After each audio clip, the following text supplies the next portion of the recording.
Olá, meus irmãos, boa noite.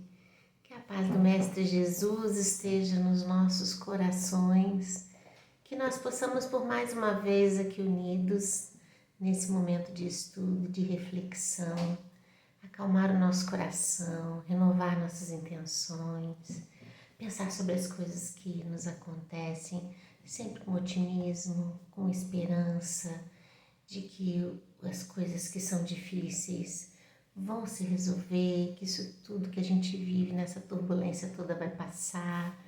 Então é acreditar sempre na providência divina, que não nos desampara, que quer o nosso bem, que cuida de nós de uma forma tão especial, tão cuidadosa, de um zelo tão grande, que nos poupa de muitas dificuldades. Apesar de a gente achar que a vida às vezes é muito difícil, apesar de a gente achar que a gente não vai nem conseguir às vezes vencer certas situações, mas é esse amor de Deus que nos guia, que nos cuida e que zela, que nos protege. E aí a gente vive uma vida, mesmo lá com as nossas tribulações, mas sabendo de que Deus não nos dá fardo maior do que o que a gente pode carregar e que toda a situação vivida é um convite para reflexão e mudança de comportamento. Hoje, Joana traz na lição de número 9 o título Instar no Bem. Instar é como se ela estivesse falando assim de insistir, persistir no bem. E é importante a gente pensar nessa mensagem quando a gente está buscando um caminho de transformação moral. Como que eu consigo atingir o nível de perfeição que me aguarda por destinação, se eu não buscar dentro de mim a essência do bem? Nenhum de nós vai dar daquilo que não tem. Então, mesmo na prática do bem em favor dos outros, a gente precisa estar fortalecido. A gente precisa buscar dentro de nós o consentimento desse sentimento elevado que nos promove boas ações. Nós sabemos que a vida, ela se configura com inúmeros desafios e às vezes e por vezes são desafios bem difíceis de serem enfrentados. Na certeza de que a vida nos é dada para a promoção, para a nossa elevação, a gente há de convir que o processo reparador que surge pela dor que nos toca a existência, ela traz em si uma conotação de possibilidade de enfrentamento daquilo que está no nosso coração, às vezes não tratado, não cuidado, não resolvido. São reflexões importantes que a página de hoje nos traz, do bem que a gente deseja para nós próprios e do bem que a gente pode realizar em benefício dos outros.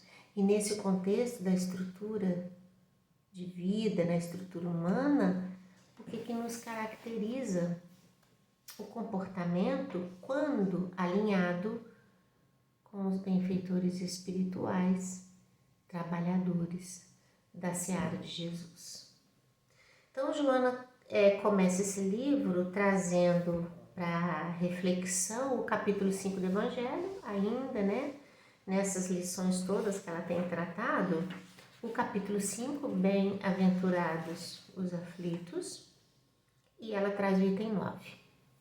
O item 9 é um item interessante porque ele vai falar dessa nossa destinação, vai falar do que nos aguarda a nível de verdadeira felicidade, da construção desse processo contínuo de mudança, na reelaboração das estruturas emocionais, psíquicas, espirituais, que nos promove o autodescobrimento, que nos promove a reflexão das coisas que nos acontecem com este olhar de quem está experimentando situações das quais foram alinhadas, realinhadas, reorganizadas pelas nossas escolhas ao longo das nossas existências, mas que tem por estrutura primeira a generosidade divina que trata de todas essas nossas possibilidades a cada existência, não nos sobrecarregando numa única existência, mas dando pra gente assim a oportunidade de experimentar coisas que a gente não pode se furtar. Ela começa o texto dizendo assim, ó, tens um compromisso com a vida e nada deverá deter-te. Olha que lindo isso, que ela fala assim, tens um compromisso com a vida. A gente assume muito compromisso na vida, a gente assume, né? São compromissos espirituais, são compromissos com as pessoas que a gente ama, são compromissos de estudo, são compromissos familiares, são compromissos religiosos, enfim, a gente assume muito compromisso, sabe, meus irmãos? Às vezes a gente assume tanta coisa que chega uma hora que a gente não sabe nem por onde que a gente vai dar conta, né? Por onde que a gente vai começar, de tanta coisa que a gente acaba por se comprometer em fazer e em realizar. E é um risco, Emmanuel fala isso, né? Que a gente às vezes faz 1000 projetos e não realiza nenhum desses projetos em 1000 anos. Olha como que nós somos afoitos em querer fazer e acontecer e não dar conta nem do mínimo, nem do básico, nem do elementar. E nessas horas, o menos é mais. Por quê? Se a gente se conscientiza daquilo que é prioridade na nossa vida, da meta que a gente quer atingir, e para isso a gente precisa ter um sentido de vida, né? Saber até onde a gente quer chegar, o que a gente quer fazer, o que a gente deseja para a nossa existência. Se isso está muito bem claro para nós, todas as nossas ações vão buscar esse fim. Mas se a gente não tem isso definido, tanto faz. E aí qualquer coisa que vier, tá tudo bem. A gente vive quase que de apagar incêndios o tempo todo e tudo bem, porque não existe um propósito, não existe uma razão de ser. E olha, meus queridos irmãos, a sensação de vazio, de não se ter nada de seu como propósito de vida, isso é muito desastroso, porque nos coloca num campo de energias muito sem sentido. Muito sem sentido. E aí a gente acaba por, na verdade, não reconhecer o valor que a gente tem e de achar que a gente não é merecedor, às vezes, de coisas boas e que tudo que vier é assim que tem que ser. E não é, né? Olha quanto que a gente precisa buscar o entendimento dessas mensagens. Então, quando ela fala que a gente tem um compromisso com a vida e que nada deve deter-nos, ela está dizendo desse processo reencarnatório, dessa volta nossa para a vida física, que nos dá ensejo a novas e melhores atitudes para o cumprimento da lei de evolução que nos aguarda naquilo que nós iremos empreender em benefício de nós próprios. Então, esse é um compromisso do qual a gente não deve abrir mão. A gente pode pensar em muitos compromissos assumidos e dentro desse nosso caminhar, fala assim, opa, se eu não diminuir um pouco isso aqui, eu vou acabar até adoecendo, eu acabo fazendo muita coisa e não faço nada tão bem. São reflexões que a gente faz na vida, mas quando ela fala sobre isso, ela está falando assim, qual o verdadeiro sentido da tua vida? E ela está dizendo aqui que a gente precisa buscar isso e de mãos desse entendimento a gente alinhar a nossa existência. É nessa grandiosidade que essa frase inicial chega para nós. Aí ela continua. Assumiste a responsabilidade de prosseguir a qualquer preço. E não é justo que o desânimo na tarefa modifique as estruturas da tua elevada opção. Porque também é outro aspecto importante. Vocês sabem que é natural que todos nós busquemos o melhor para nós a nível de desejo, assim. A gente quer o bem pra gente. A gente quer coisas boas para nós. A gente quer acertar, a gente quer ser feliz, né? A gente quer estar bem com todos. E esse desejo de querer o bem, de querer estar bem, isso faz parte desse amor que a gente às vezes não consegue medir, mas que nós temos por nós próprios.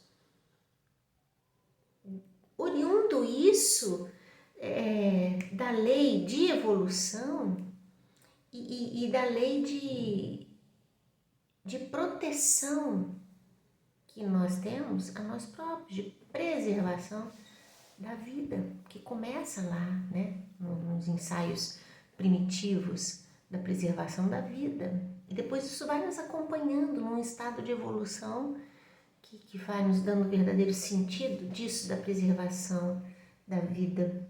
Em que termos isso, né, se configura, né, do quanto isso pode nos alinhar com essa proximidade com Deus.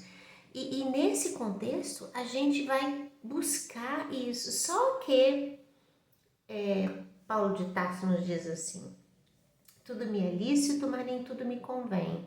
Esse é o aprendizado que a gente não tem. Porque apesar da gente querer as coisas boas para nós, a gente faz tudo errado. A gente busca isso de forma errada, nas coisas que de fato não nos trarão felicidade. Daí o sofrimento, daí o desencanto, daí a tristeza, a apatia, a mágoa, não é? Então, quando Joana coloca isso aqui, que a gente assumiu, é uma responsabilidade de prosseguir, é porque todo o processo reencarnatório, ele vem marcado com essa proposta de mudança, de crescimento e de progresso. Ela continua. E aí ela vai dar alguns exemplos aqui de coisas que podem acontecer nos percalços aí da vida. Olha, se o companheiro, por esta ou aquela razão, que não te cumpre analisar, ainda faz assim, ó, tira da tua cabeça a análise do comportamento do outro, né? Se esse, né, deserta, serve e insta mais no mistério. Então, se o indivíduo, que é o nosso companheiro, resolve abandonar tudo, né, largar ou a nós, ou as propostas que temos, aquilo que a gente configurou como meta, ela fala, continua, insista na tarefa do bem que assumiste. Se o cansaço te assinala a jornada e o corpo deperece, serve e trabalha mais, enquanto te luz a oportunidade. Quando você tem chance de fazer. Quando a porta aberta do trabalho está ali. Então, lança a mão de todas as suas forças, mesmo que ela seja menorzinha que você acha que exista, mesmo sendo ela. Lança a mão disso e vai em favor de você mesma. É isso que ela está falando para nós, ela está falando isso para todos nós. Esse é o conselho que ela está dando. Para a gente não medir esforços para continuar fazendo bem. Ela continua. Se a ingratidão te chega em forma de espinhos que se te cravam nas carnes da alma, serve e ama muito mais. Ela está trazendo aqui para nós, meus irmãos, um sentido para as dores, para os desencantos e sofrimentos que a gente passa. Porque se ela, diante disso, Ela não fala pra gente assim, ah, é natural que você fique abatido, dá um tempo, procura pensar, procura relaxar. Não, ela fala assim, não te detenhas, vai, insista no propósito do bem, sobre a tua própria vida e a vida dos outros. Aí ela tá querendo dizer assim, porque o mal, ele tem tempo certo de acabar. E a cada dia basta o seu mal. Não é lindo isso? Ela continua. Se ocorrências imprevisíveis te perturbam a visão das coisas, dando-te um painel sombrio, serve e confia mais. Olha que a todo instante ela está citando coisas e qual é o conselho dela? Não para. Continua fazendo todo o bem que possa. Se o desinteresse de uns e a insensatez de outros tentam descoroçoar-te dos propósitos superiores, serve e ajuda muito mais. Se a louçania transitória dos afeiçoados se converte em máscara de amargura, esbordoando-te os poucos momentos de alegria, serve e rejubila-te no trabalho que desenvolves. Ela está mandando a gente encontrar dentro de nós forças superiores que nos farão continuar, independente das dificuldades. A gente tem tanto exemplo disso na vida, né, meus irmãos? Tanta mensagem amorosa dos benfeitores espirituais, exemplos dos nossos irmãos apóstolos de Jesus. A gente tem na história do Dr. Bezerra de Menezes, de Francisco Cândido Xavier, né? Assim como a gente vê Irmã Dulce, Madre Teresa, espíritos que renasceram aqui entre nós e que viveram as situações do cotidiano, mas que insistiram, se dedicaram ao bem, na melhor das suas possibilidades, né? Dando o seu melhor, não é? Ela continua. Se a enfermidade te visita com o cortejo de pessimismo e apreensão, serve ao bem, trabalha mais, insista nessa ação nobre.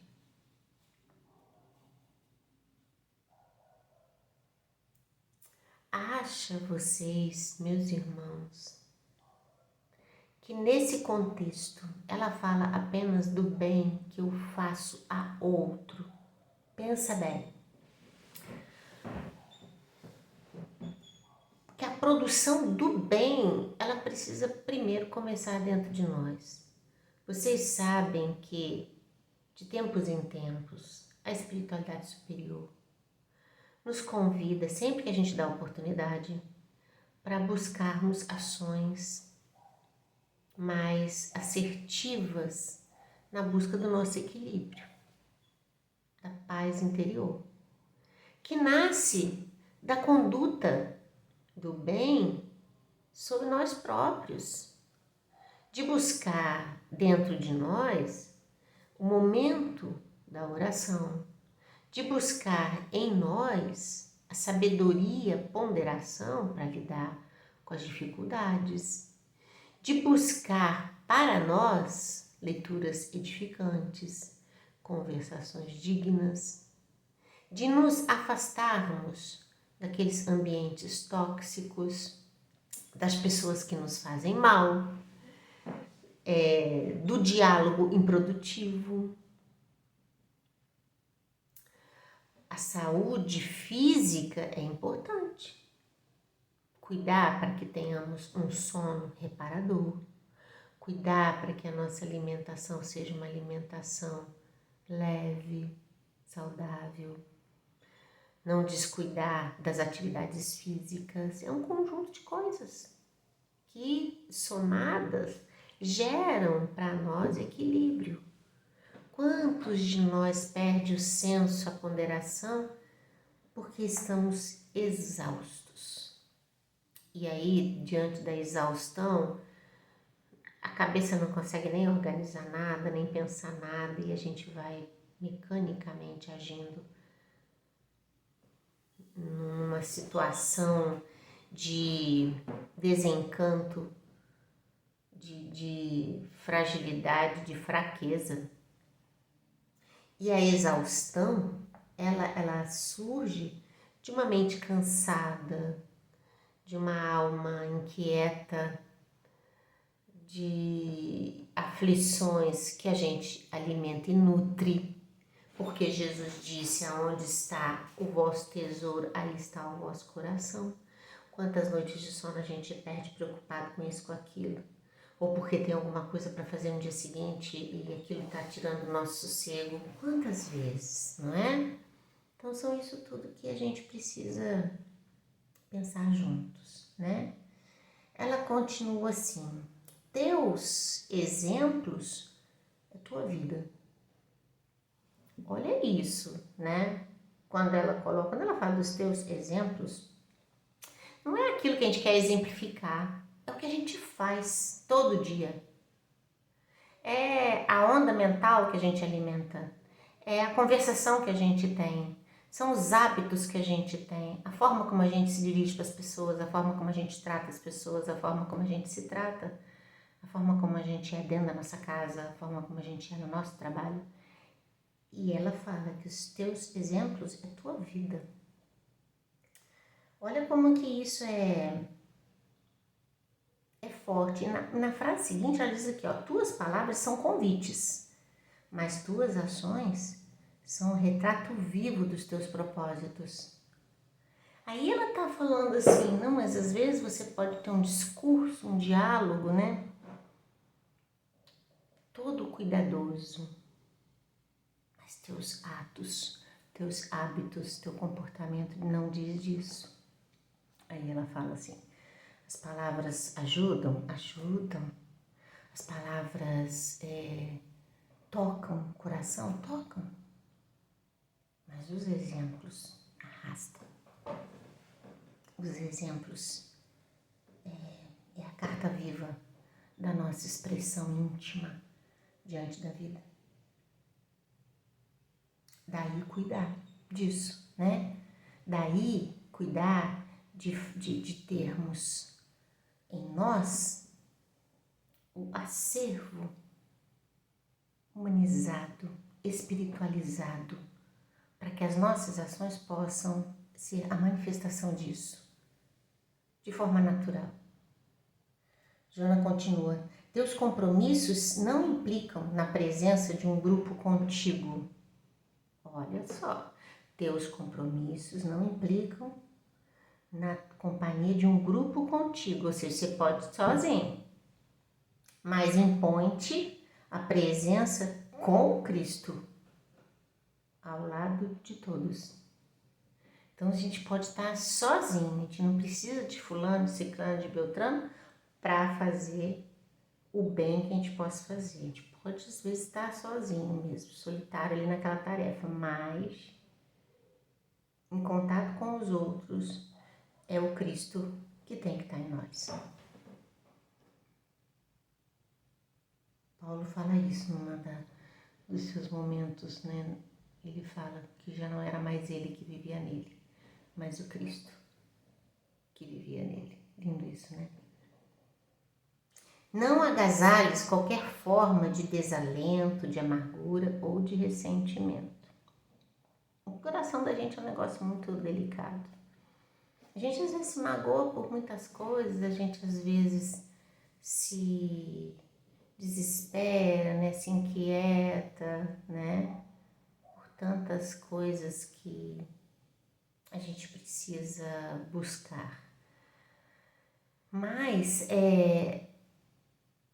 trabalhar isso dentro de nós é tão necessário como querer buscar o ar para respirar, porque marcados pela mágoa, pelo rancor, pelo ressentimento, a gente não consegue alegria. E a gente precisa encontrar caminhos, sabe, meus irmãos, para a melhoria dos nossos interesses, né, da nossa relação com aquilo que nos fere. Joana continua: cada alma ruma na direção da própria meta.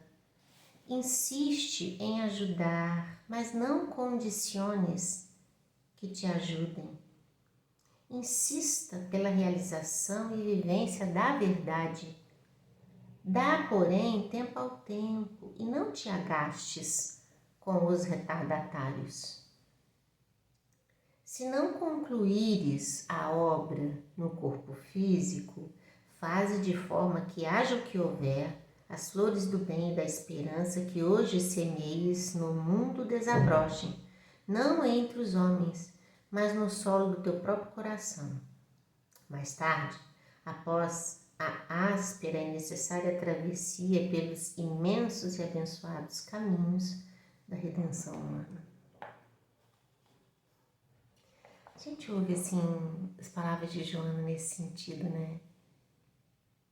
É marcada assim de sabedoria, mas de vivência, né? Você pensa assim no quanto Joana viveu para amadurecer isso aqui dessa forma tão verdadeira. Fala pra gente de uma forma muito verdadeira, como quem por si já experimentou muita dor e nos mostra o caminho a ser atingido, o caminho que pode nos libertar disso. Ela continua: esta é a lição que vibra e comove os tempos desde o momento em que Jesus, abandonando as excelências do reino, mergulhou na psicosfera terrena para ensinar e viver o amor, sem exigências, sem pressa, aguardando o momento próprio para a glorificação dos seus tutelados. E Jesus, Espírito irmão de todos nós, vem com toda a sua estrutura nos ensinar o verdadeiro caminho para a nossa busca interior. Sabe, meus irmãos, a mensagem de hoje que Joana nos traz e que nos convida a insistirmos no bem, ela traz para a gente uma reflexão a mais dos nossos atos, dos nossos hábitos. Entender que temos marcados a nossa existência por inúmeros comportamentos repetitivos de uma estrutura psíquica ainda muito doente. Mas no balanço dessas ideias e dessas propostas que os benfeitores espirituais nos trazem, é como que insistir no bem para conosco, que essa é a ação deles para conosco, para que a gente consiga, de um modo, meus irmãos, de tanto ouvir a mensagem, talvez colocar isso dentro da gente. Porque quando a gente não para pensar, quando a gente não se coloca na condição de refletir, a gente nem se dá conta disso e a vida vai que segue do jeito que tem que ser. Mas quando a gente pensa e para e fala assim, não, eu vou olhar isso com calma, eis que a vida se mostra pra gente com possibilidades de solução, de melhoria. É fazer muito pouco, meus irmãos, para conseguir muito. Que Jesus possa nos abençoar, que a mensagem seja pra gente inspiradora para mudança de comportamento, que nós sejamos instrumentos da paz aonde formos, mas principalmente dentro de nós, porque a gente está junto da gente o tempo todo, não é? Que Jesus os abençoe. Até semana que vem, se Deus quiser.